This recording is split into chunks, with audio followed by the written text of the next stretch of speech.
Erin O'Toole and Commodore Armstrong.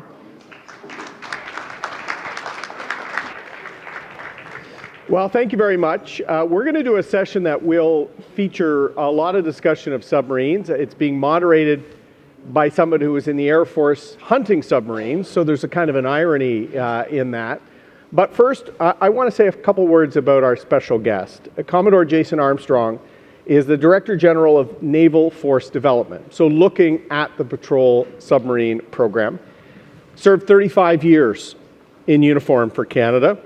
Commanded 3 ships, including the best ship in the Navy, HMCS Toronto. Everyone here has to kind of agree with that. His wife, Monica, 2 kids have dedicated their life to service, and most importantly, he's an RMC, Royal Military College grad, 1993, 2 years ahead of me, so when I first met him, I used to have to call him Mr. Armstrong. So, Mr. Armstrong, before we get into submarines, let's talk about Arctic defense generally. Because we heard some talk about it today, about the Rangers, about naval patrols, about some of our capability or perhaps absence of capability for such a large landmass. Canada's the country with the most coastline in the world, most of that being in the Arctic. Give us a quick snapshot of what we have in terms of national defense, continental defense in the Arctic as it stands now. Well, thanks, sir, for the question. And before I answer, I'm going to backtrack just a little bit. First of all, I want to thank you and Dr. Sheehan for the opportunity to be here and address this crowd. I've commented many times inside our Canadian Armed Forces Department of National Defense lines that we do a really poor job of telling our story. We suffer from as many nations, maritime blindness. We don't tell what's going on enough. And so hopefully today, I'll be able to communicate that story a bit. The other thing is, this breakfast started at 8 o'clock this morning. So as a naval officer, I aimed to be here at 5 minutes prior to, so it's 7:55.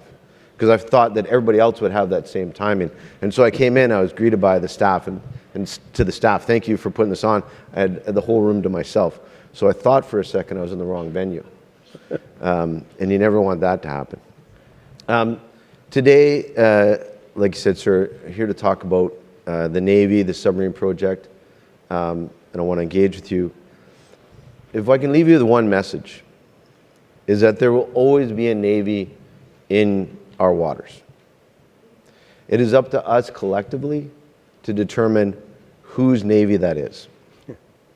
And so the submarine, the Harry DeWolf class, or River class destroyers, or joint support ships will all be part of that Navy family that'll be up protecting not only our north, the rest of Canada, North America, our NATO allies, and our allies in the Indo-Pacific. Now, to your question. The other thing is, when I was invited here, I was going to be part of a panel.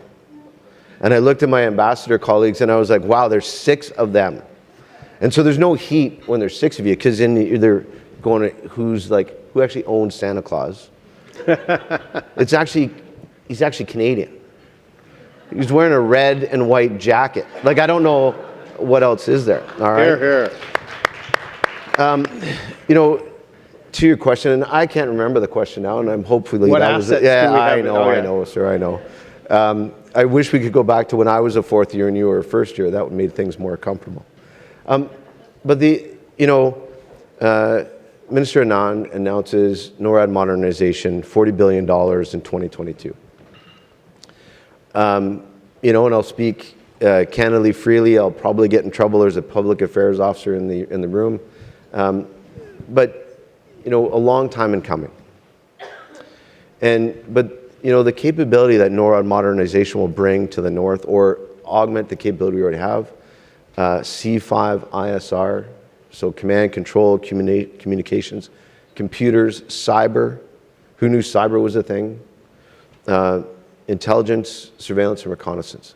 And so the radars, the radar system up there, I'm in the old line, doing those aspects.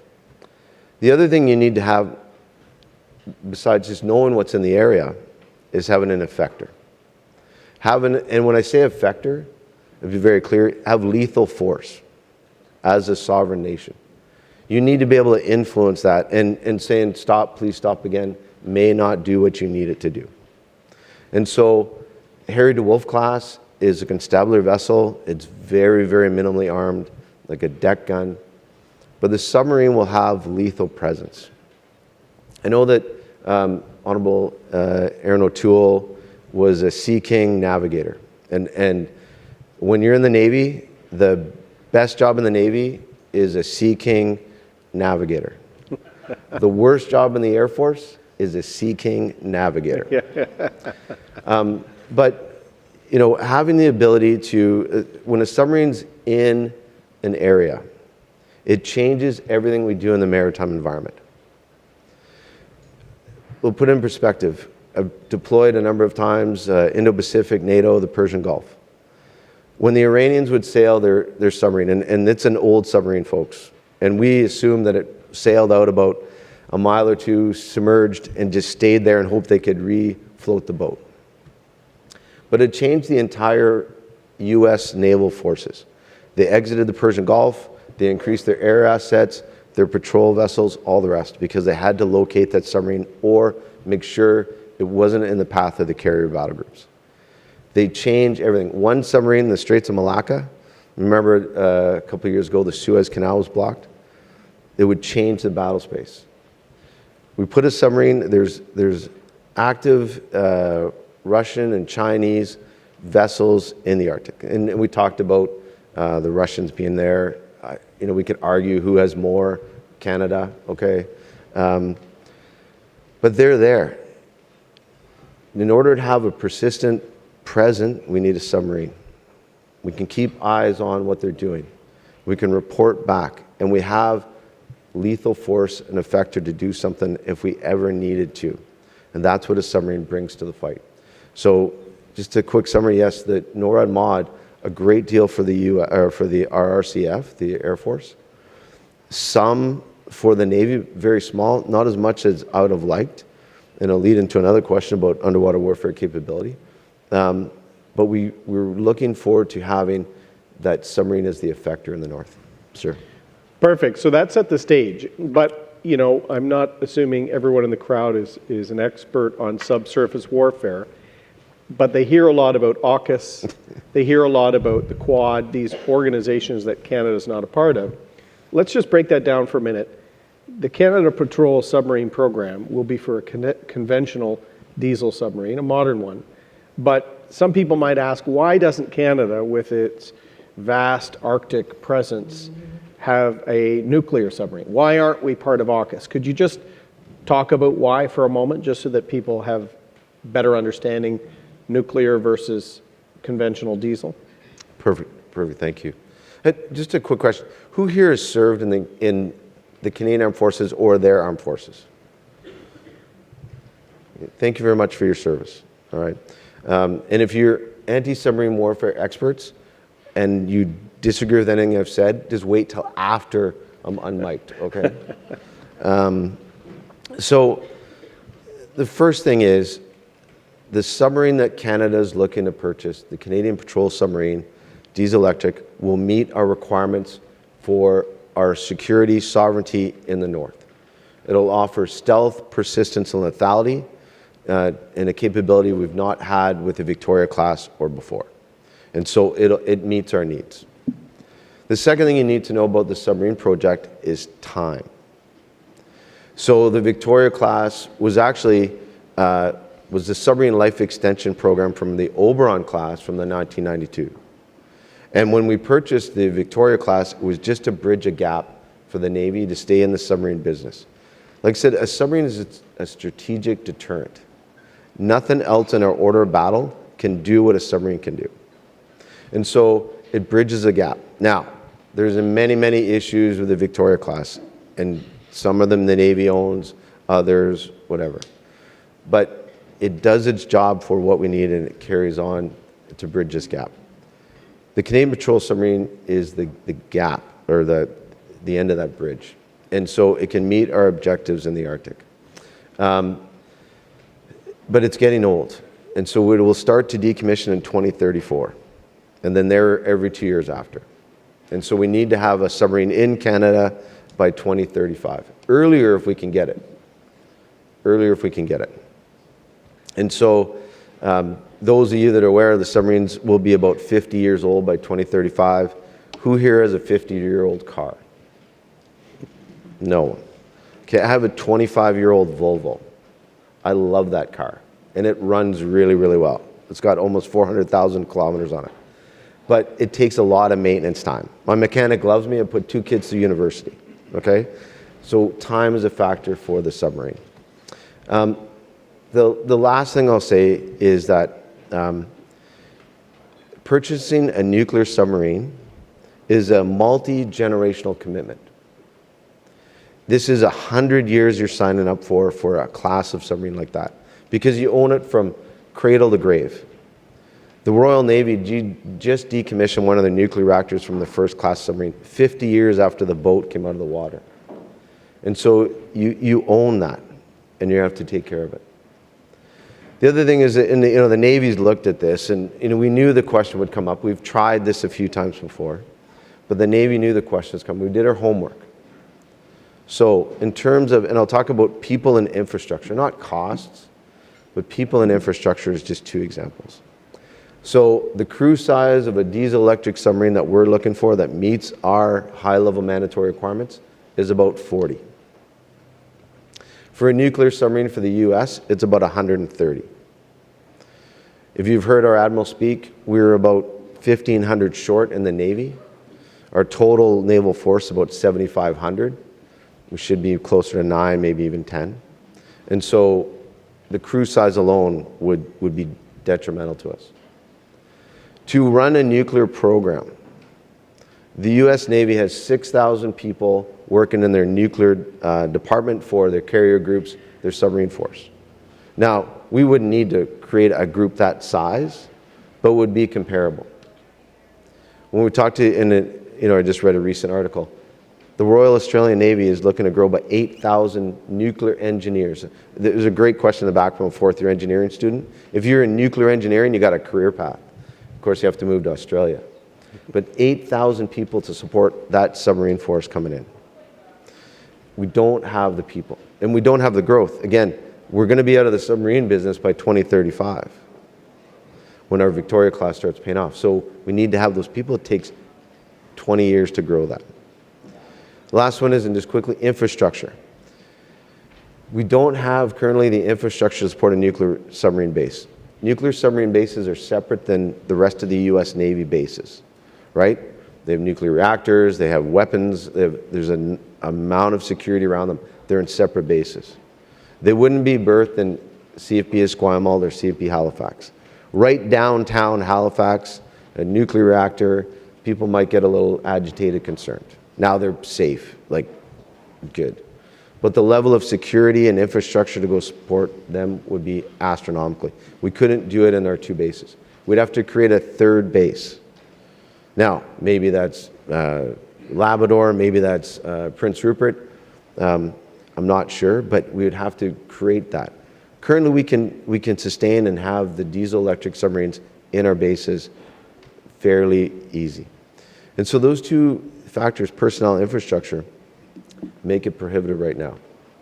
The last one is just the way you fight in a submarine.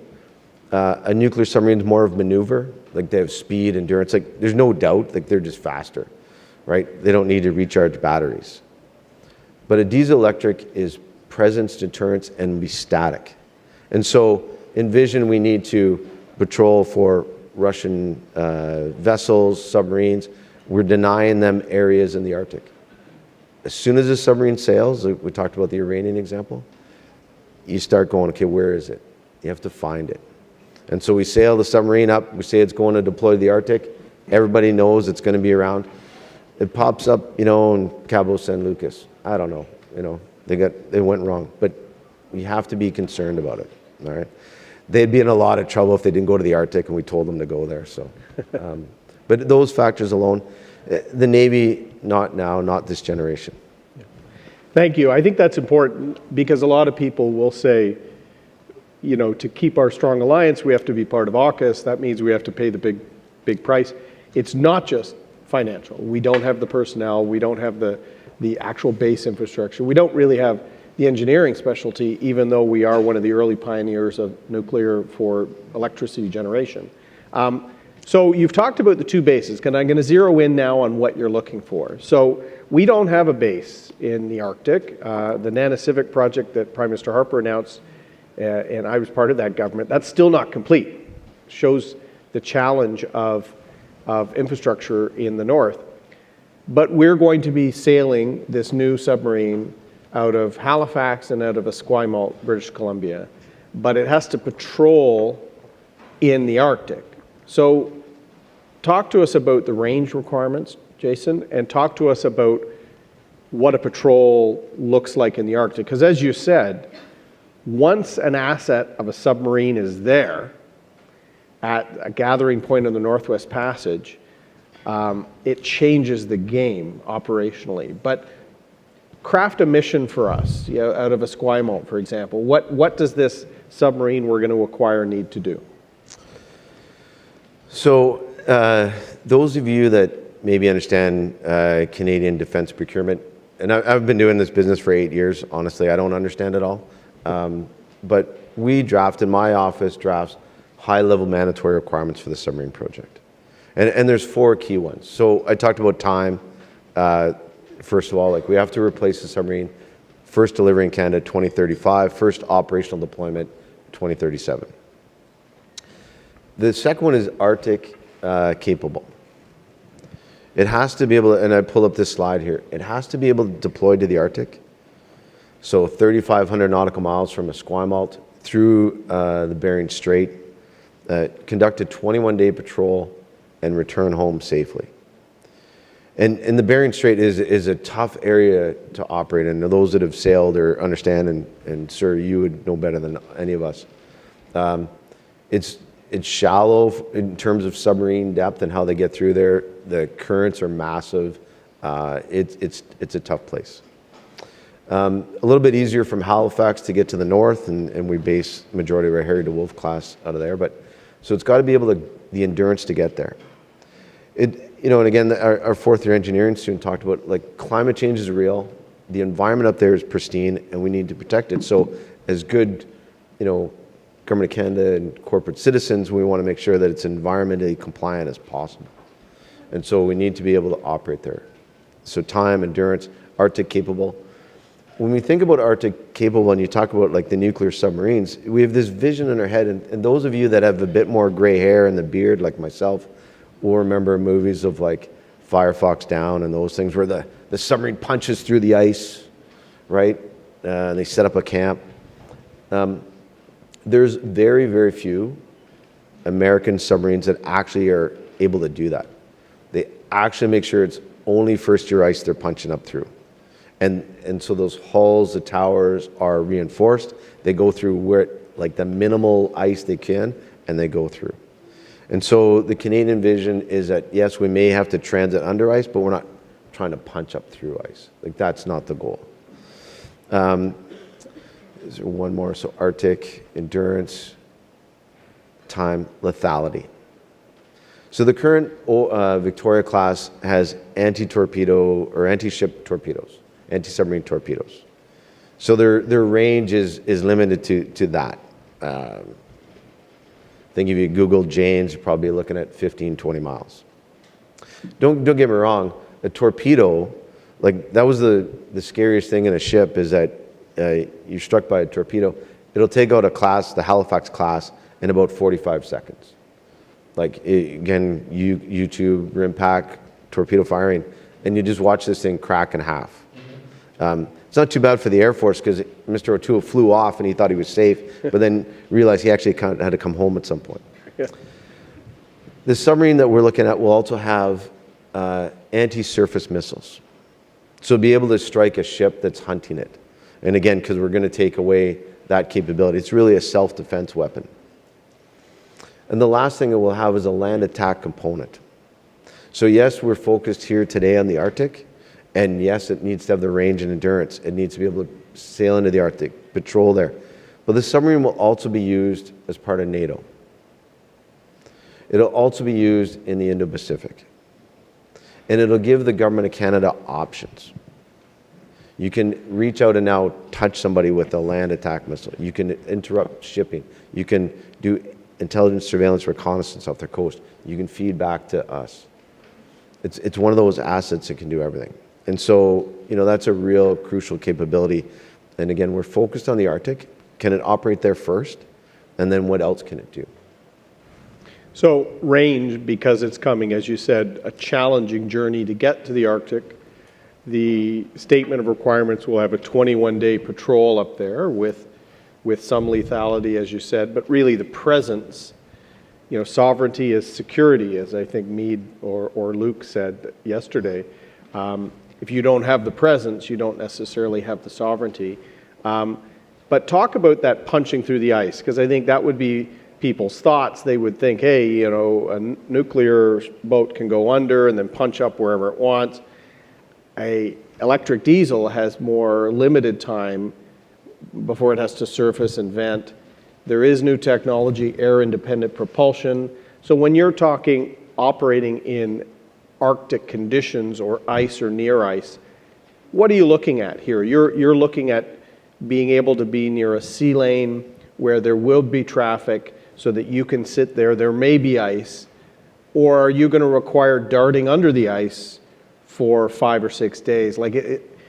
Is there going to be any requirements for that under ice operations for a period of time, or is it just near ice operations? No, we envision that there will be a requirement to transit under pack ice, flow ice at certain times to reposition.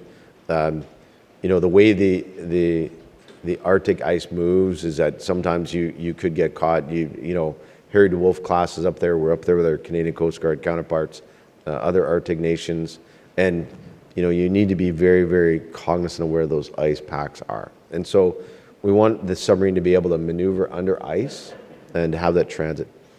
When you talk about the technology now, air-independent propulsion, the improved lithium-ion batteries, and you can now stay submerged for that 21-day period without having to snorkel and recharge your batteries. The diesel-electric submarine,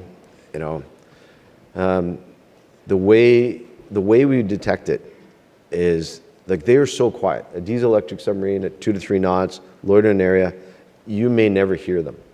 They are just absolutely silent underwater. Very, very hard to detect. The way you detect them is when they come up in a cycle to recharge their batteries, and they have to recharge your diesels, so they have to snort. So there's, in Victoria's class, a big black plume of smoke comes up. I'm kidding. It's not like that. Not all the time. Not all the time. But it's done under the cover of darkness, and it's an evolution. But that's when naval vessels detect them. That's when we're looking for them.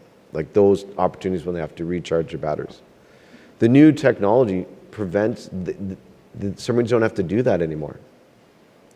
The ones we're looking at, and so now you don't have that concern. Now you're going to be, if you're off of the the coast of China or Russia or in the Black Sea or, the Mediterranean, you're not going to have to snort. You're not going to have to raise your snorkel, your periscopes, and those kind of things. So your detection ratio is much less.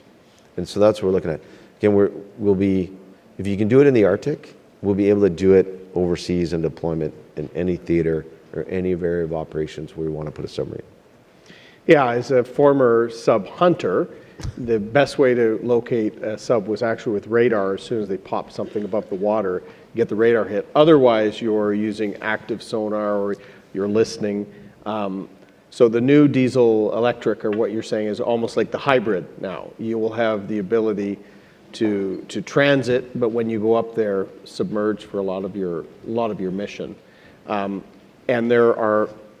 you've launched kind of a request for expressions of interest from industry. Is there a lot of interest in industry, and is the RCN checking out the capabilities? I know there might be a few people from industry here. Do you anticipate the industry and the shipyards being able to meet your 2034, 2035 goal? For certain. And, I don't want to speak on behalf of all the industry, but they've all come back and said yes. So the request for information was released on the 15th of September by the Government of Canada. And to put this in perspective, the Minister of National Defence at the NATO summit with the Prime Minister made the announcement the first week of July of last year. And I want to celebrate this a little bit. The Navy, in working with inside Department of National Defence, with PSBC, ISED, Global Affairs Canada, Department of Finance, we put together an RFI within a month. I've been doing this, like I said, for 8 years, and we had tried to get a new uniform. It took me 2 years to get the RFI out. The team, because we've been working on this for 3.5 years, and we've created an integrated project team, the team was able to get that out in a month. Now you go, well, it doesn't make sense. You said beginning of July, it should have been August, not middle of September. Translation. All right? That was the month there. But we got that out, the RFI. We received the responses from 20 plus industry partners, defense industry partners. There are 5 submarine builders that we've been engaged with. And so I'll give you alphabetical order so that you don't go, oh, they mentioned this one first. And now, if I screw up the alphabet, that's on me. All right? So France builds a submarine, Naval Group. Germany, so I'm doing well so far, FG. TKMS, they build a submarine that'll fit our needs. The Republic of Korea, so Spain and Sweden. And so they all build a submarine that, in and around meets our requirements. 4 are NATO partners, 1 is in the Indo-Pacific. And so if you start thinking about, yes, somebody builds it, what does it look like as well for Canada to have a strategic partner? We can reaffirm with our allies here in NATO, we can go to Indo-Pacific, we can do a whole bunch of things. You also may wonder, why are you talking about building a submarine overseas when Canada has got all the technology, and Mr. O'Toole talked about nuclear technology. And, could Canada build a submarine? Yes. Could Canada build a nuclear submarine? Yes. Not by 2035. All right? So right now we need to achieve the gap that 2035, have the capability, so we're looking overseas. Now, Canada, we're also looking at how do we make sure there's a strategic partnership? How do we support defense industry for Canada? And it's not just about the submarine build, but we want to be in somebody else's defense supply chains. If you just view this as we're buying a submarine and that's it, then you've missed the mark. Just think about all the in-service support that's going to happen, all of the spiral development for capabilities. We have phenomenal anti-submarine warfare capability in Canada. We're leading edge with defense research in Halifax and what we do with anti-submarine warfare in Canada. And so there's lots of opportunities here to grow in Canadian industry. Infrastructure. We could, fix the buildings we currently occupy, and then the new ones for the submarine base, huge amount for infrastructure. Both coasts and the Arctic. Yes, we want to be able to deploy 3,500 miles and 21 days in patrol and then come back. What if they run out of ice cream? Nobody laughed? Oh my gosh. Okay. I sailed with the Navy. I know. What was the name for dessert? Duff? Duff. Duff is the right. naval term for dessert. Right. Ran out of coffee. You run out of Duff on a naval ship, there's a crisis. Yeah. So whatever you need to do, the submarine's going to need to probably go alongside somewhere. Maybe need a repair. Maybe need to fly somebody home. So you're going to have the capability to put a submarine alongside somewhere in the Arctic. Right? And so we know there's going to be growth. Joint Operation Command, CJOC, is looking at NOSH, Northern Operational Support Hubs. So not just a one facility place, but multi-purpose facility. So the Army, Navy, and the Air Force can operate on there, Special Operations Forces, Canadian Coast Guard, Fisheries and Oceans, Transport Canada, Science Tech, our allies, right? The Inuit, our partners in the North, like they know the North better than anyone that we have. And so we want to be up there. Canadian business, right? Mining and all the rest of stuff. And again, you know, respecting the climate, that fragile climate in the North. So all the stakeholders that Jessica brings together once a year, private sector, public sector, Inuit, Indigenous Development Corps. I'm going to editorialize for a moment, ask you a quick question, then I'm going to take questions from the floor. So we mentioned the Sea King, the mighty Sea King, a few times. I loved flying on the Sea King. But people remember also the Sea King as zero helicopters, you know, Jean Chrétien. And then we remember Justin Trudeau canceling the F-35s, or saying we're not going to buy F-35s. By the way, we're buying F-35s. You have the RFI done. I'm not going to ask you politically, but this thing is ready to go, this patrol submarine project. It's ready to press play at a time when everyone is going to meet their NATO 2% targets.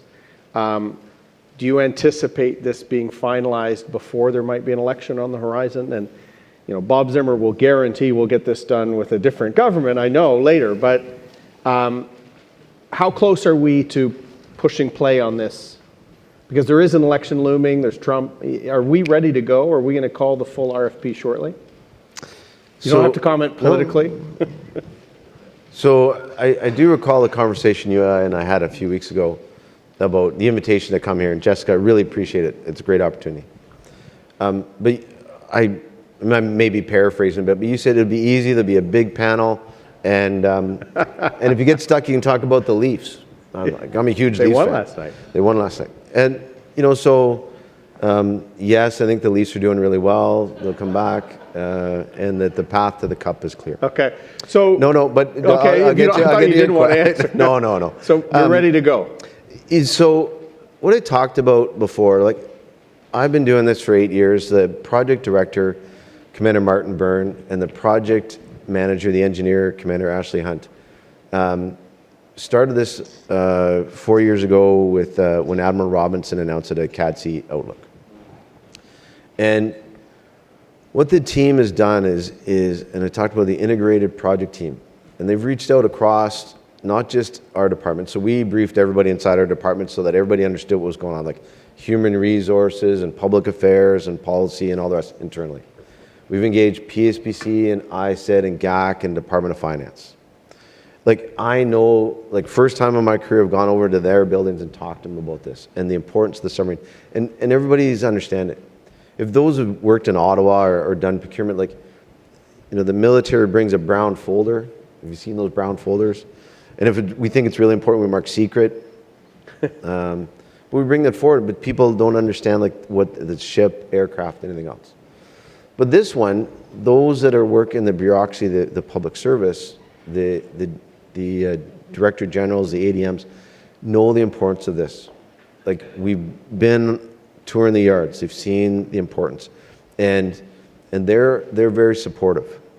Outside of the 2%, they just understand what a submarine will do for Canada. Continuing that capability in Canada, the options for government. Now, I say all that too about, you're talking about timelines. So the RFI, as I said, goes out in record speed because of that team. And they're working right now to make sure it stays on track. And, you know, I've talked to some of the business colleagues out there. Whatever the democratic event we will have somewhere between 24th of March and October, the project will continue to carry on. We don't need a Government of Canada decision right yet. We got lots of work to do internally and our own Department of National Defense governance. We will, however, need somebody to write a check, right? There's gonna be money on this one, right? And you're gonna have to make that investment. As I said earlier, the companies have all come back and said, we can deliver your submarine by 2035. But also, as we've said, and part of our timeline is we have to sign contracts in 2028. They can deliver earlier if we sign in 27 and 26, you get the idea. And so our assessment right now is that those in government, I'm not talking about like elected officials, but those in government understand the importance and the strategic importance of a submarine and a submarine capability in Canada. The elected officials, my sense, and I've been able to talk to, and I won't give any names here, but like the different parties, like are also very supportive. And so I think for like, I don't want to say we're in solid ground and touch wood, but I think that there is a genuine sense that this is where we need to go. I was in when Chrétien canceled the Sea King project, Sea King replacement. That hurt. F-35 hurt, right? But I don't know if we did enough of our homework back in the day. And I think that we're in more solid ground with the submarine. I hope it doesn't become a political issue, but who knows? Me too. Me too. I think we're ready to go. So we have a few minutes left. If you have any questions, I'd love to call on the Canadian Patrol Submarine or Arctic Defence and Security writ large, since we have a Commodore here. There's a question there, and then me here. There's one over there too. Okay. This looked like an easier question than that one, so. He put his hand up the highest, quickest. There we go. Hi, I'm from the Canadian Northern Economic Development Agency, and I do appreciate your comments as it relates to sustainment, perhaps the operational hubs and sort of the go-forward piece. But if you were a Northern Arctic business who traditionally doesn't get considered for some of these projects, but if you had enough lead time to build partnerships, how would one of those businesses go about sort of setting themselves up to be considered, or even know what to be considered for the submarine? Obviously, three coasts, the Arctic being an important one for this. If there's a possibility to have an Arctic component to it, an Arctic partner to it, I think there's people in the North and businesses in the North who would love to take that opportunity. Yeah, great question. So just a couple of thoughts here. The RFI went out. It's still on PSPC's website. If you have an opportunity, grab it, read it. It still remains open to hear input up until the end of February. And this is a request for information. And those you don't know, the project team reaches out to industry and says, this is what we're thinking, what can you do? And so I mentioned that there was the builders. So there's 20 plus companies, 5 are builders. The rest were everything else. And so, there is opportunity outside of just the build of the submarine. Remember, like, building something is only 20-30% of it. The rest is the support. Like, if I told everybody in here, picture whatever car you drive, what it actually costs to keep your car for 15, 20 years, whatever you have it, you wouldn't buy that car. Like, it's a $20,000 sticker price, but we start adding insurance and fuel and oil changes and maintenance and everything else, and your kid scratches it. Like, I'm not buying a $500,000 car. I'll buy a $20,000 car, but not $500,000. So I think that there's lots of room. I say all that because I think there's lots of room, lots of opportunity for Canadian defense industry to play here. The Arctic piece, and I've engaged, and I unfortunately didn't bring any business cards, and I didn't put my email on this deck, but you write it down. It's jason.armstrong@forces.gc.ca. So I'm willing to engage, and those that know me and heard me speak, like, I'm willing to engage industry. I don't know if all the connections, but I'm willing to help. And I say that because I've also engaged with different Inuit and Northern companies about what they're doing in the North and where we see this. Is there an Inuit company in Iqaluit that builds sonars? No. Do you have a capability for training? Is there communications? Is there a desire to build jetties or support or infrastructure? Then yes. And so there is opportunities. I'm not there's easy ones to go, they're here, but I think that through dialogue and working together, we can figure it out what that is and what it means. And so I welcome the opportunity. Again, I spoke to a group just before Christmas. I got a re-attack with them.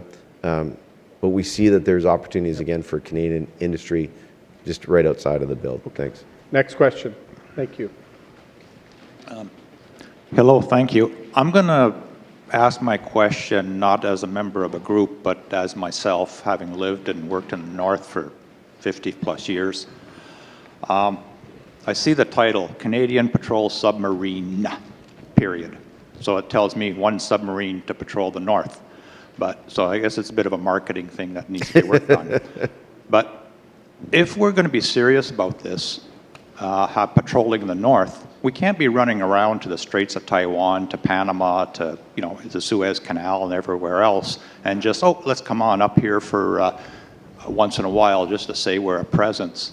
I mean, we need to get serious and say up in Inuvik or pick a place and build a base that will maintain the submarines, repair them, instead of running down to Eskimo or to Halifax all the time. It's a lot easier to fly people up there than it is to drag a submarine or put it on a transport to go fix. The last batch of submarines I remember seemed to spend a fair amount of time in Halifax, as opposed to being out on patrol. So I'm wondering, are you guys seriously thinking about, let's do this right and actually build infrastructure, which then promotes employment, and it also creates a setup where the subs have to stay there. We have the infrastructure. Now, we will have more than one, I hope.